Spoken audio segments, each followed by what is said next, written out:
أعتقد بأن الكل يتفق مع الرئيس فوزي الأقجع والكل يجمع على أنك تطرق أبواب المنتخب منذ مدة من محللين ومن متابعين. هل تؤمن بإمكانية تحقيق هذا الحلم؟ وكيف ترى أنت شخصيا مطالبة الجماهير بمختلف أطيافها بالمناداة عليك إلى المنتخب؟ شخصيا أنا إنسان طموح، قلت لك يعني لوبجيكتيف ديال أي مغربي، أي لاعب مغربي، لوبجيكتيف ديالو بيرسونيل بلا ما تحتاج تسولو غيقول لك أنني نلتحق بليكيب ناسيونال أ.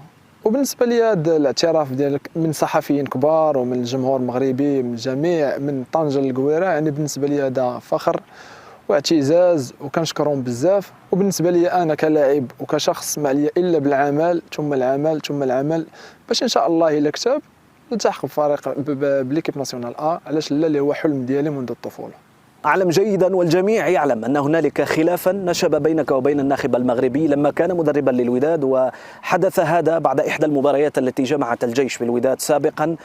البعض يعتقد أن هذا الخلاف هو المانع ربما وراء عدم المناداة عليك. سؤال مباشر، هل أنت مستعد لتضع كل شيء خلفك إذا تم استدعاؤك من طرف وليد الركراكي؟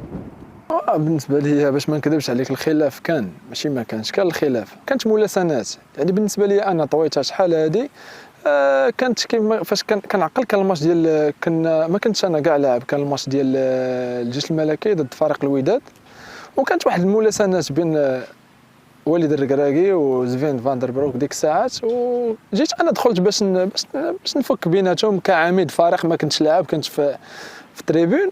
وكانت واحد الملاسنات بالنسبه لي انا عاديه في عالم كره القدم، يعني ماشي انا اول لاعب ولا اخر لاعب اللي كيكون مدرب مع لاعب اللي كتكون واحد الملاسنات بيناتهم. وفي عالم كره القدم هذا الشيء عادي بالنسبه لي، عادي وانا طويته. وبالنسبه لي انا في اي وقيته الناخب الوطني غيعيط ليا غنلبي نداء الوطن وغادي نجي وانا فرحان. يعني بالنسبه لي الوطن فوق كل اعتبار بالنسبه لي انا.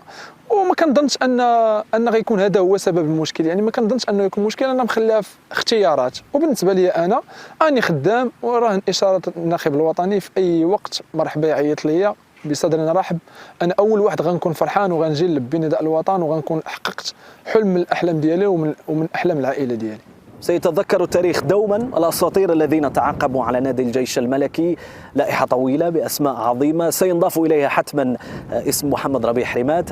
هل أنت راض عن ما قدمته إلى حدود اللحظة لهذا النادي الذي أعطاك الكثير؟ وأعتقد القصة لازالت مستمرة على الأقل لموسمين إضافيين. ما نخفيش عليك أنني أنا فرحان بهذا الشيء اللي قدمت مع الفريق، ولكن بالنسبة لي هذا الشيء بالنسبة لي أنا انسيفيزون. علاش؟ حيت مازال كنطمح بزاف د الحوايج مع الفريق اللي دار لي السميه، فريق اللي عطاني بزاف د الحوايج.